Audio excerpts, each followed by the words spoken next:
Et bonjour, bonsoir à tout le monde. Ça y est, les inscriptions pour le concours EPLS viennent d'ouvrir.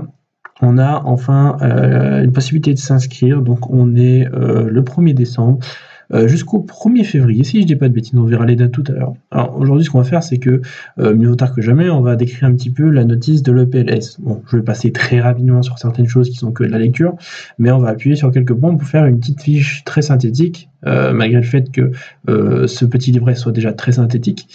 Et on va regarder ensemble le calendrier ainsi que le coût, la page d'inscription, à quoi ça ressemble un petit peu, pour s'inscrire à l'EPLS et peut-être le passer. Alors moi, je ne vais pas m'inscrire cette année parce que je vous en parlerai peut-être dans une prochaine description, on verra. Je suis en école d'ingénieur, donc je vais déjà finir mon cursus pour faire ingénieur. Ensuite, on verra si je pars directement en pilote ou pas. Ça dépendra du marché que ce virus et cette petite crise nous laisse dans quelques années. Donc, alors, comme d'habitude, les liens en dessous ou sur le site de l'ENAC. On va décrire un petit peu cette page EPLS 2021. C'est mieux. Alors, bon, métier pilote de ligne avec les exigences, bien entendu les responsabilités, le but, tout ce qui est sécurité. Bon, ça c'est une petite introduction pour dire qu'il y aura des épreuves en gros tout simplement de responsabilité, il faut des responsabilités médicales aussi, il y a aussi des capacités physiques, psychotechniques, c'est tout ce qui introduit un peu toutes les épreuves. Pourquoi il y a toutes ces épreuves à l'ENAC? Alors, la première page, c'est simple, c'est l'émission du pilote de ligne. Donc en gros, ça développe un peu ce qu'il vient d'avoir au-dessus, qu'est-ce qu'il doit faire, la préparation de vol, la préparation de nav, la quantité de carburant, la sécurité en vol, la permanence, la surveillance, où il exerce. Bon, ça je pense qu'on l'a tous deviné. Et comment il travaille. Bon, c'est une brève description. On va passer très rapidement là-dessus. Comment devenir pilote de ligne, c'est pareil. Il y a toujours une introduction sur la rigueur, l'examen médical, bien entendu la passion, parce que c'est quand même une chose requise. Hein. Quelqu'un qui n'est pas passionné, ils vont le voir tout de suite à l'oral. Donc il y a toutes ces petites choses qu'on retrouve dans les épreuves. Il y a surtout le niveau d'anglais, quoi. Excellent niveau d'anglais, vous en doutez que on parlera du nombre de places cette année, qui va être le même qu'il y a l'année dernière, qui a 2 ans, mais pas le même qu'il y a 3 ans, qui était de 16 places, et cette année, allez, il sera de 14. On verra ça tout en bas. Donc il y a une grosse sélection à venir. Alors, la formation, là on vous parle de la formation, donc ça c'est pareil. Je pense que je reprendrai peut-être ça dans une vidéo, donc quelles sont les formations pour devenir pilote de ligne. On nous explique encore une fois que c'est pour un pilote gère le comportement, enfin c'est une étude, la formation est une étude du comportement aérodynamique, des systèmes hydrauliques, des préparations de vol, les conditions peuvent être dégradées, donc c'est de l'entraînement, des facteurs humains bien entendu, et voilà, il y a aussi ce qu'on appelle le Crew Resource Management, c'est le CRM, c'est tout ce qui c'est en gros la gestion humaine, la prise de risque ou la prise en compte de l'erreur, tout ce qui est en tout cas le gros chapitre qu'on peut voir au PPL aussi, facteur humain en gros, mais en plus développé quand même, parce qu'il y a plusieurs vies qui sont en jeu ici. Beaucoup plus en tout cas que si on avait un petit avion 4 places, quoi. Alors, premièrement, la carrière de copilote, ça c'est pareil, on va très vite passer, c'est pas le but d'ici, c'est la carrière de pilote, pardon, c'est premièrement copilote. Après quelques expériences, quelques années commandant de bord, en général 3-5 ans, voire plus, ça dépend les compagnies, les lieux et les avions. Donc la formation, elle consiste en quoi? Bon, c'est ce que je vous ai dit là-haut, on fera sûrement ça plus tard. Donc pareil, c'est les passages du CPL, de l'IRME, les MCC, donc les travailleurs en équipage. Il y a bien sûr l'IRME, donc c'est vol aux instruments. C'est pour les multimoteurs aussi. La SEP, normalement, elle est passée avec le PPL. Il faut passer le PPL en premier, donc elle sera passée. Voilà. Les conditions de scolarité, ça va être de juste payer 1300 €, 320 € pour la charge du frais de dossier de frais scolarité dans l'année, et c'est tout. Bien entendu, on verra dessous qu'il y a possibilité parfois, certains, un statut fonctionnaire d'être payé, par exemple aussi pour le contrôleur aérien. Bien entendu, il y a les bourses disponibles. Un petit disclaimer là, bien entendu. Attention, il se réserve la possibilité, et ce qui est totalement normal dans ce genre de formation, de vous éliminer à n'importe quel moment de la formation. Si vous ne correspondez pas aux critères sélectionnés, vous pouvez vous faire éliminer à n'importe quel moment de la formation. Donc, quelles sont les conditions? Ce coup-ci, nous y voilà, on va détailler un peu plus ceci pour EPLS. Donc, les inscriptions, c'est d'aujourd'hui, le 1er décembre, jusqu'au 1er février 2021 à minuit. Après ça, c'est terminé. Fini pour cette année. Les dates du concours, pour le moment, les écrits seront le mardi 6 avril 2021, je dis bien pour le moment, mais normalement ça ne sera pas changé. Même l'année dernière, avec le virus, on a quand même été à la date convenue et tout s'est bien passé. En tout cas pour le global des épreuves écrites. Donc, les épreuves d'admission se déroulent en 2 temps, comme on le sait, c'est il y a les épreuves écrites et ensuite il y a les sélections orales. On va voir ça ensuite dans une page d'après. Alors les lieux des épreuves, c'est dans plusieurs centres. Il faut regarder, il faudra sélectionner lors de l'inscription.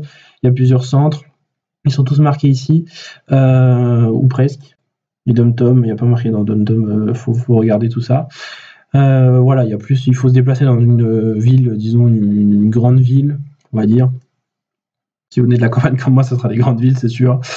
Voilà, c'est le nombre d'inscrits qui conditionne l'ouverture de centres d'examen. Donc, les épreuves d'admission, c'est tout ce qui se déroule à Toulouse. En fait, les psychos, tout ça, là, il y a juste les écrits qui se déroulent dans différents centres.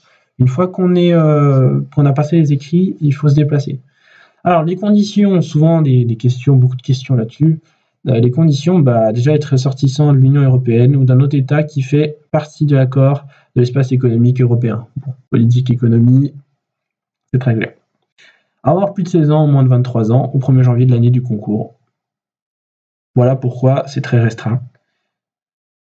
On aura aussi avoir 60 crédits ECTS. 60 crédits ECTS. Les ECTS, comme je l'ai expliqué la dernière fois, c'est un système européen qui permet d'harmoniser de faire, si je peux dire universel, une universalité de diplômes. Alors pas de diplôme, c'est un système de points en fait qui fait que si on a 60 points dans un pays, on peut les reporter dans un autre pays, continuer les études là-bas. Bien entendu, tous les pays n'ont pas le même statut, c'est-à-dire qu'un master ici ne correspond pas forcément à un master dans un autre pays, mais on a le même nombre de points. Par exemple, un prépa, à la fin c'est 60 crédits ECTS, ce qui correspond à une L1 en France. Normalement une L1 dans d'autres pays. Donc c'est ce qui permet en tout cas dans les pays partenaires dans tout ce qui est ce crédit européen de pouvoir développer des études ailleurs, mais notamment en anglais, ce qui était pratique pour être pilote. Donc 60 crédits ECTS, ça correspond à un minimum une année de classe préparatoire ou bien dans un cursus scientifique, une formation qui conduit à un diplôme national de niveau 3 du répertoire national des certificats professionnels dans le domaine des sciences et technologie, ce qui paraît logique. Ensuite, bien sûr, il faut être recensé. On connaît la journée de recensement, la journée d'appel. Et enfin, on doit passer la visite médicale. Alors, la visite médicale, elle sera passée après. On peut la voir avant, mais il faut connaître ces normes quand même. Il faut bien les lire. Faut pas commencer à faire ces concours-là et donner de faux espoirs alors qu'on va se faire éliminer à la classe 1. On peut la passer avant, moi je l'avais passé avant. Je ne sais pas s'ils la font repasser ou pas, honnêtement ça je ne sais pas. Alors, petite chose en bas qui est marquée là, mais qui est souvent tout en bas là, c'est ne peut se présenter plus de 3 fois au concours d'élèves pilotes de ligne, toutes filières confondues, ne sont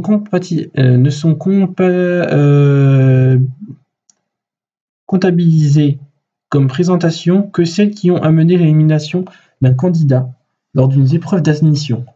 Ce qui veut dire que si tu passes pas les écrits, tu peux les repasser à volonté.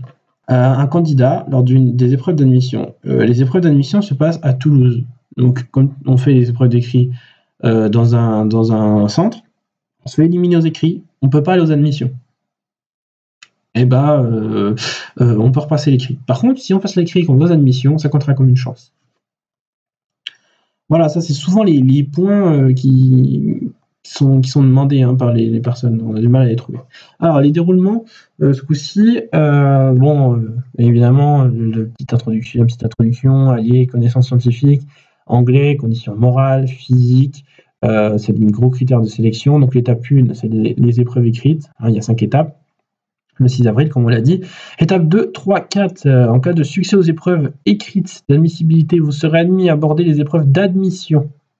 Donc, il faut être admissible aux admissions. Donc, c'est les épreuves d'admissibilité. Aux admissions, là où ça compte comme une chance. Entre le 17 et 21 mai, là, ça sera à Toulouse, donc psychotechnique et psychométrice. Donc les fameuses petites épreuves de calcul mentaux en même temps avec un joystick, ou la fameuse épreuve des voitures, des montagnes, avec l'essence, plein de petits cadeaux comme ça de l'ENAC, bien sympa. Ou pas, ça dépend. Donc en tout cas, en fonction des résultats, entre le 14 et le 18 juin, du coup, il y aura une convocation pour l'oral d'anglais. Et l'étape 5, au vu des résultats, ensuite c'est la médicale à la fin. Ils ne font pas passer la médicale aux 150 prix ou 120 prix après les écrits, c'est trop cher. Donc c'est vraiment la dernière étape médicale. Donc, les épreuves écrites d'admissibilité. En maths, physique, anglais, aux écrits, il faut avoir minimum tout coef, minimum 5 en maths, physique, minimum 10 en anglais. C'est faisable. Alors, petite précision, l'épreuve de maths, c'est le programme de première année de PCSI, du coup, de physique, chimie, sciences ingénieurs. Moi, j'ai fait le PCSI, donc en effet, ça correspondait assez bien au programme. Physique, c'est MPSI, donc les PCSI, ça couvre largement, puisque nous, c'est quand même une majeure, c'est la physique, en PCSI, premier P. Donc ça passe largement. Après, voilà, il y a possibilité de connaître le programme sur ediscol.gouv. Si vous voulez vous taper les je sais pas combien de pages de programme, il n'y a pas de problème. Et l'épreuve d'anglais, en fait, ça correspond, comme je l'avais dit dans une vidéo du concours 2020, il y a 5-6 mois, ça correspond à tout simplement, il y a des textes à trouver, puis il y a 6 mots, il faut choisir le bon. Voilà. Donc c'est un peu traître, mais c'est faisable aussi. Donc les épreuves d'admission, là, tout est décrit. Donc qu'est-ce qu'il y a ? On a les épreuves psychotechniques et psychomotrices. Donc là, ça a pour but d'évaluer les capacités à suivre, en effet, la formation théorique. C'est plutôt la formation pratique et allier le stress, je pense, la sécurité, le stress, le maniement, tout en même temps, et la nav. Il y a plein de choses à faire, des fois, en situation de stress. C'est pour ça qu'il faut être capable de faire plusieurs choses à la fois en restant concentré. Bien entendu, c'est pas le but dans un avion de faire plusieurs choses à la fois. Surcharge cognitive, au bout d'un moment, facteur humain. Bien entendu, on retrouverait ce chapitre pour le PPL ou bien pour la TPL. Épreuves psychologiques, là c'est pareil, c'est des épreuves de groupe ou des entretiens individuels qui ont pour but de simplement s'entretenir avec vous, si vous êtes capable de réfléchir et d'avoir le comportement que pourrait avoir un commandant de bord au sein d'une compagnie. Les épreuves de groupe, en fait, il y a un psychologue, il y a des observateurs, bien entendu. C'est généralement un exercice à résoudre et voir. En fait, faut pas prendre le devant sur les autres, faut pas non plus être discret, voir comment vous agissez naturellement. Et faut pas en faire trop, parce que bien entendu, avec un psychologue à côté, ou faire semblant, un psychologue et un jury à côté qui ont l'habitude, on se fait vite choper, quoi. Donc voilà, on est naturel et il regarde ce qui se passe et il note. Il note le comportement pour résoudre un problème. Ces épreuves ne nécessitent aucune connaissance particulière de la part des candidats. Donc c'est vraiment un petit peu une résolution de problème type ingénierie. Alors l'oral d'anglais, bien entendu, très important. S'exprimer couramment en anglais, comprendre, parler la langue anglaise, c'est indispensable, tout simplement. Ça sera sur un fichier, donc il y a 4 rubriques qui seront d'un journal qui seront enregistrées, et il y aura 20 minutes de préparation. En fait, il faudra faire un résumé, une présentation de deux de ces revues, de ces rubriques enregistrées du journal. C'est un résumé, donc faut quand même c'est même une présentation à ce point-là, il faut être quand même précis, faut bien détailler, Faut tout comprendre, hein, ils vont nous poser des questions à la fin. Il y a 20 minutes pour choisir les 2 rubriques qu'on veut, les écouter, prendre des notes, faire le compte rendu. Et ensuite, il y aura en général, je pense, 15 minutes au total. Donc, il y aura peut-être 5 minutes pour un résumé et 5 minutes un résumé, 5 minutes les questions, je pense, un truc du genre. Donc, en termes de notation, l'épreuve, c'est de 0 à 20. Hein. Compréhension orale, 0 à 20. Expression orale, 0 à 20. On a une note moyenne. Si en dessous de 10, éliminé. Malheureusement. Donc là, on passe sur le classement. Alors, le classement, on dit qu'il y a 2 groupes A et B. En fait, les groupes A, c'est un avis très favorable à la deuxième phase des épreuves d'admission. Et le groupe B, c'est un avis favorable, donc un peu moins bien, à la deuxième phase des épreuves d'admission. Donc le groupe A, eux, en général, c'est ceux qui vont passer et faire qui vont faire les oraux, enfin tout ce qui se passe après en admission. Le groupe B, c'est un peu la liste d'attente, quoi. Et tous ceux qui sont en dessous de cette barre, donc il y a une centaine, 120 candidats, ça sera marqué en dessous, l'année dernière, qui ont été pris à l'issue des écrits. Et le groupe A, il passait bien entendu le reste, avec l'élimination, et il y avait un groupe B qui était en liste d'attente derrière, au cas où il y en a il y a besoin, quoi. Mais en dessous d'une certaine barre, en fait, ils prennent une barre et en dessous, c'est terminé, quoi. Si tu es en dessous de la barre, que tu as une moyenne plus basse, c'est éliminé directement. Donc voilà, c'est un classement, c'est un concours, donc c'est un classement. Hein. Ouais, alors, dire aussi, c'est en cas d'égalité, c'est l'élève qui a la meilleure note à l'oral d'anglais qui sera privilégié. Et ensuite, en cas de nouvelle égalité, ce qui est quand même, je pense, assez rare, c'est la meilleure, c'est pareil, c'est la meilleure note, mais à l'écrit anglais, en fait. Voilà. Alors, le classement final fait apparaître au premier le classement final du groupe A, puis le classement final du groupe B. Je suis pas sûr sur mon truc de classement groupe A, groupe B en attente. Je pense qu'il y a, en fait, les 2 groupes A et B passent les admissions. Et ouais, c'est ça. Ouais, il y a 2 groupes et puis à mon avis, c'est les meilleurs des 2 groupes qui font sûrement leur petit truc. Je me renseigne sur ça. Donc, validation des données, on s'en fout un peu. Droit d'inscription, 168 € le concours.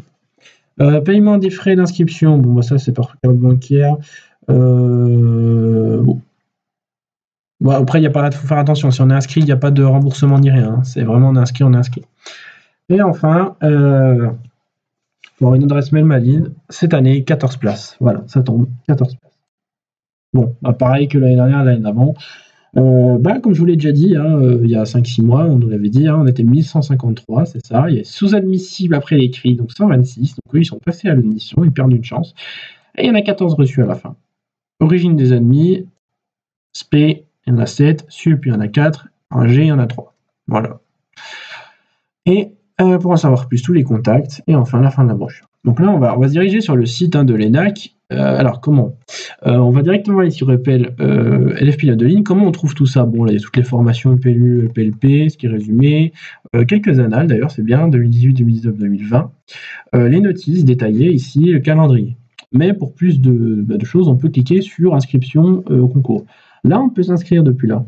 Concours ouvert à l'inscription, PLS, on clique dessus. Ça nous emmène ici. Attention, ça nous remet les conditions, qu'il faut payer 168 € et on continue ensuite. Alors, il y a la notice encore une fois.